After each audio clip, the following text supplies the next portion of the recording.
Hello everyone, আসসালামু আলাইকুম। এটা হলো তিল। এই তিলের রেসিপিটা এটা তিলের ভর্তা বানানো হয়। ভর্তা খাবো, এত স্বাদ লাগে। ভর্তা বানানো যায়, পুলি পিঠা বানানো যায়। হ্যাঁ, এই রেসিপিটা দেখি না কেউ খাইতে, আপনারা কে কে ছিলেন জানি না। আমি এটা ভর্তা বানাবো, এটা ভাজবো, শুকনো মরিচ ভাজবো। শুকনো মরিচ দিয়ে করতে হয়। শুকনো মরিচ তেল ছাড়া শুকনো মরিচ টালা দিবেন। শুকনো মরিচ এমনি টালা দিতে হবে। তেলের ভাজাও দিতে পারেন, সমস্যা নাই। এটা একটা গ্রান আসে সুন্দর। মরিচ আমার ভাজা হয়ে গেছে। কালে দিবা যে বাবা, তেল ছাড়া ভাজতে হবে এইভাবে। তিল কালো জিরা ভাজেন না, সেইভাবেই হালকা আঁচে দিয়ে ভাজতে হবে। পাটা পিসে ভর্তা বানাইলে আরো স্বাদ লাগে। পাটা আছে আমার, দেখি পাটা পিসে বানাবো নাকি ব্লেন্ডারে করবো। ব্লেন্ডারে গুঁড়া করে তারপরে শুকনো মরিচ আর এটা একসাথে গুঁড়া করে ফেলবো। পরে পেঁয়াজটা একটু হালকা, পেঁয়াজটা আবার মিহি হতে হবে না, এটা করতে হবে আধা ভাঙ্গা, পেঁয়াজটা আধা ভাঙ্গা, খাইতে স্বাদ লাগে। এটার সাথে মিশতে হবে, মিশানো যাবে না। পেঁয়াজটা আধা ভাঙ্গা করতে হবে। এই যে হালকা লাল হয়ে আসছে, আস্তে আস্তে ডিমা আসছে, ভাজতে হবে। এই যে কালো জিরা এইভাবে ভাজেন, আস্তে আস্তে সেভাবে ভাজবেন, এমনি খাইতেও স্বাদ লাগে। এখন তো আস্তে আস্তে এগুলা বিলীন হয়ে যাচ্ছে। আগে তো প্রচুর আমাদের দেশে গ্রামের বাড়িতে এগুলা খেতেই করতো।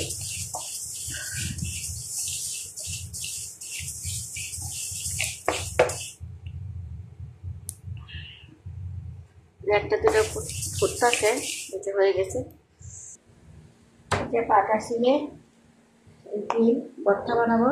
পাটা শিলে আপনি ব্লেন্ডারে করতে পারবেন। ব্লেন্ডারে ধরেন এই যে মরিচ আর এই তিল একসাথে করে গুঁড়া করে ফেলবেন, পানি দিবেন না, পানি না দিলে গুঁড়া করবেন। আর পেঁয়াজটাকে লাস্টে একটা বাড়ি দিবেন, যে ব্লেন্ডারে করলে আধা ভাঙ্গা থাকতো, এই গুঁড়া করে পরে শেষে আধা ভাঙ্গা করবেন। তা নাহলে মিহি করে কুচি কুচি করে কষলে দিয়ে দিবেন। কিন্তু পাটা শিলেরটা একটা টেস্ট আছে, এটা হচ্ছে আবার দিলাম। আল্লাহ রহমান,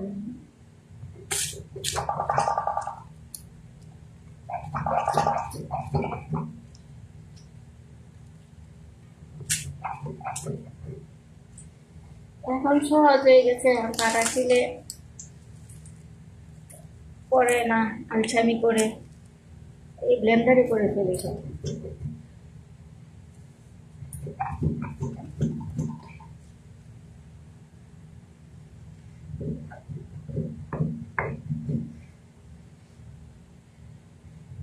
পাটাতে করলে সময় লাগে না, এই কারণে মানুষ আমরা করতে চাই না আলসি করে।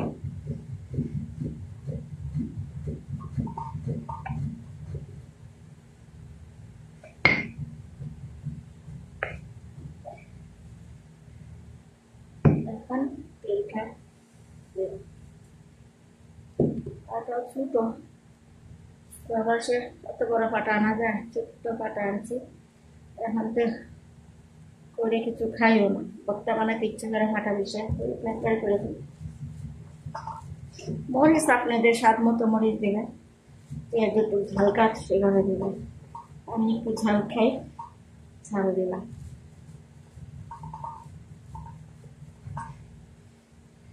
কালো জিরা ভর্তা যেমন খান সেইভাবেই।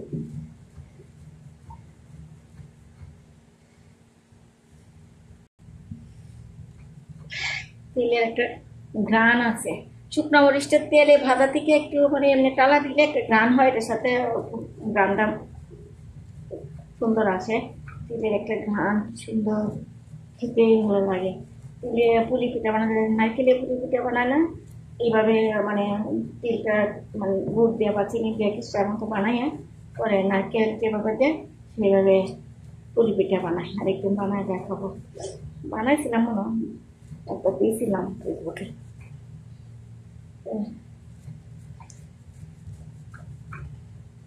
দেখছেন পাটা মানতে কত কষ্ট হয়, সময় লাগে।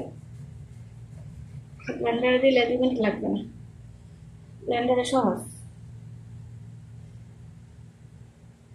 এখন আমি পেঁয়াজ দিব, লবণ আগে দিয়েছি, পেঁয়াজটা একটু আধা ভাঙা দিতে হবে।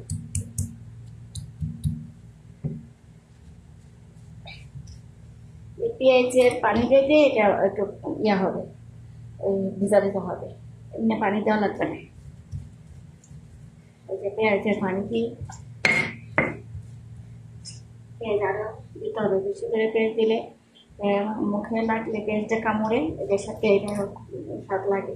পেঁয়াজটা মিহি করা যাবে না, আদা বাংলা, এই যে আদা বাংলা ব্লেন্ডারে করতে পারবেন। এই যে আদা বাংলা এখন এটার মধ্যে পাটার মধ্যে পুড়ে দেবো, দেখা যাক বাটাটা এটার মধ্যে মাখাবো। এখন বাটা বেশি করতে হবে। এই যে গুঁড়া গুঁড়া ছিল, পেঁয়াজের পানি দিয়েই এটা মাখা মাখা হয়ে গেছে। মজা কথা, খেয়ে দেখবেন, এত স্বাদ, খুব স্বাদ। পেঁয়াজটা একটু বেশি করে দেবেন, আস্তে আস্তে পেঁয়াজ গরম ভাত দিয়ে খেলে অনেক স্বাদ।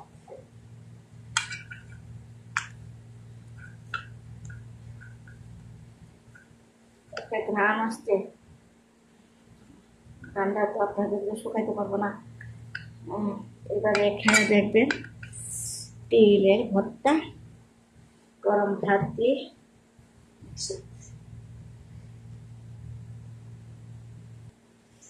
একটু পেঁয়াজ দিচ্ছি, একটু পেঁয়াজ কম হচ্ছে। পানি দিবেন না, পানি না দিলে ভালো। এই যে দেখছেন গুঁড়া গুঁড়া ছিল, পেঁয়াজের রস দিয়ে, পানি কত রস পেঁয়াজে, এইভাবে একসাথে অনেকটা পেঁয়াজটা থাকতে হবে আধা ভাঙা। আচ্ছা,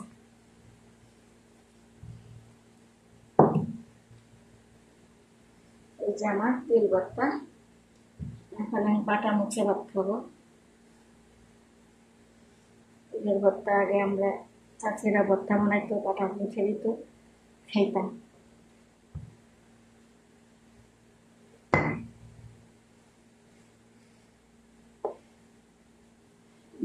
দাদার বাড়িতে এই তিল, তিসি, মাছের ডাল, সরিষার তেল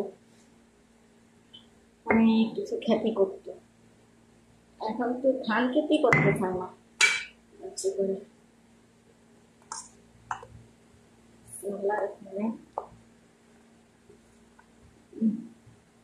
অনেক মজা।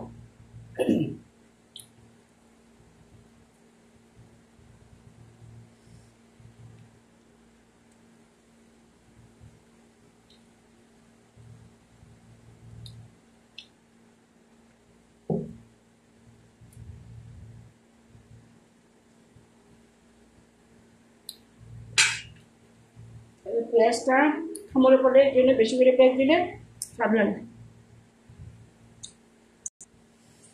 এইভাবে তিলের ভর্তা খাবেন, খেয়ে বলবেন কেমন হয়েছে। অনায়াসে 1 প্লেট ভাত, 2 প্লেট ভাত খেতে পারবেন, এত স্বাদ। ঠিক আছে, ওটা শুকনো মরিচ দিতে পারবেন, কাঁচা মরিচ দেবেন। আল্লাহ হাফেজ।